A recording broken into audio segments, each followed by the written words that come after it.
KCTV cambia el formato de publicidad de apuestas tras investigación de la Senacom. Todos están hablando de las publicidades de apuestas de KCTV en la Copa, ¿verdad? Porque los comentaristas están induciendo a la gente a apostar en ciertos resultados. Hablan como especialistas y dicen algo así: mira, si tal equipo mete gol en el segundo tiempo, va a pagar X por cada real apostado. Entonces ahí inducen a la persona a apostar y muchas veces es un resultado improbable. Por ejemplo, hubo un caso en el partido de Canadá que iba 3-0 para Canadá e insistieron en inducir a las personas a apostar por un gol del adversario de Canadá. Y el partido terminó 6-0. Todos los que apostaron siguiendo la sugerencia del especialista perdieron dinero. Y eso es irregular, eso no está bien, ¿verdad? Eso no está bien. Entonces, por eso se abrió una investigación contra KCTV en la Secretaría Nacional del Consumidor.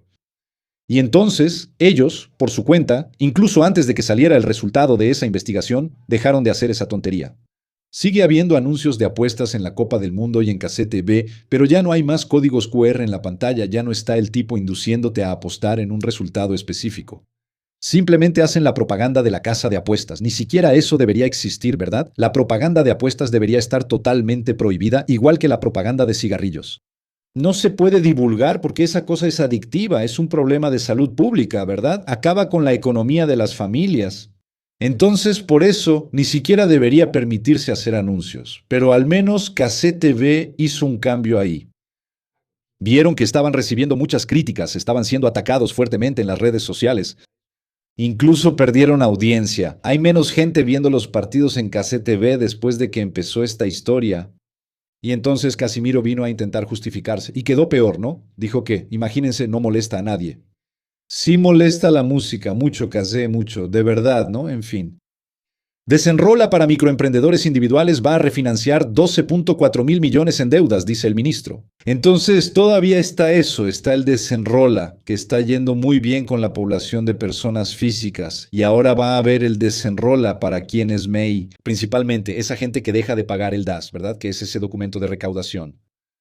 Y entonces se van acumulando deudas con el gobierno federal. Y ahora van a dar hasta un 70% de descuento en las deudas y además se puede pagar en cuotas y tiene que pagarse en más de 140 meses. Entonces es un súper refinanciamiento para quien está debiendo y es MEI, ¿verdad? Y con un descuento gigantesco para realmente ver a las personas liberarse de esa deuda y reducir el endeudamiento de los brasileños, ya está funcionando.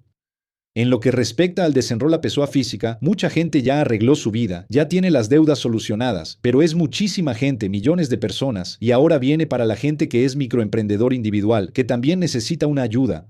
Y el gobierno no va a dejar de dar esa ayuda.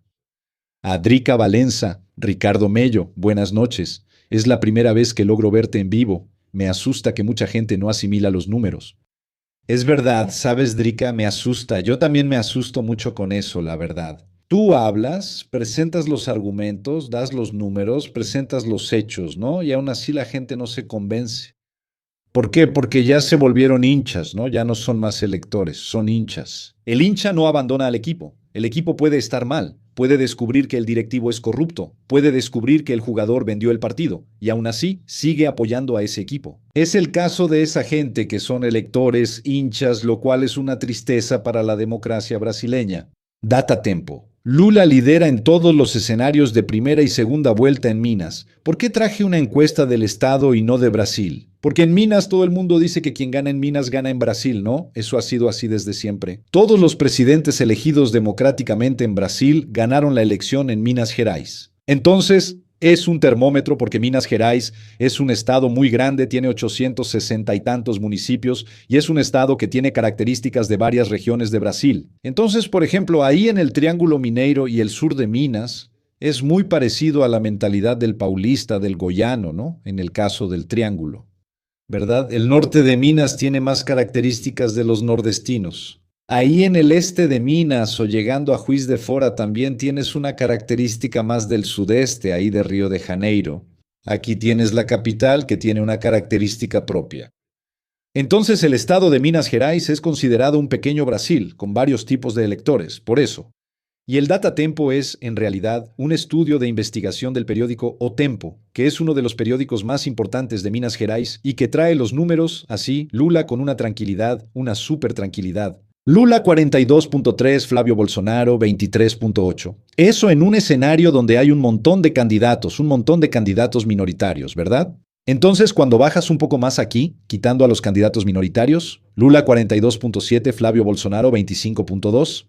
Y luego, cuando vas a la segunda vuelta, mira, Lula 52, Flavio Bolsonaro 35.1. Es una diferencia abismal, realmente muy grande, ¿verdad? Entonces, ¿es Minas Gerais? Si de verdad, si es cierto que quien gana en Minas Gerais gana la elección, entonces Lula está muy bien porque le lleva más de 20 puntos de ventaja a Flavio Bolsonaro en la primera vuelta. Y en la segunda vuelta, 17 puntos de ventaja, o sea, ganando con una tranquilidad tremenda, ¿verdad? Y ves que es el único estado donde Sema llega al 10% de los votos Minas Gerais, obviamente, ¿no? Él es gobernador, fue gobernador por 2 mandatos. Tiene allá su electorado, es el único estado en el que realmente está consolidado en tercer lugar. Fuera de eso, está al final de la lista. Si no fuera por ese 10% de Minas Gerais, ni siquiera tendría esos 2, 3 que aparecen en las encuestas.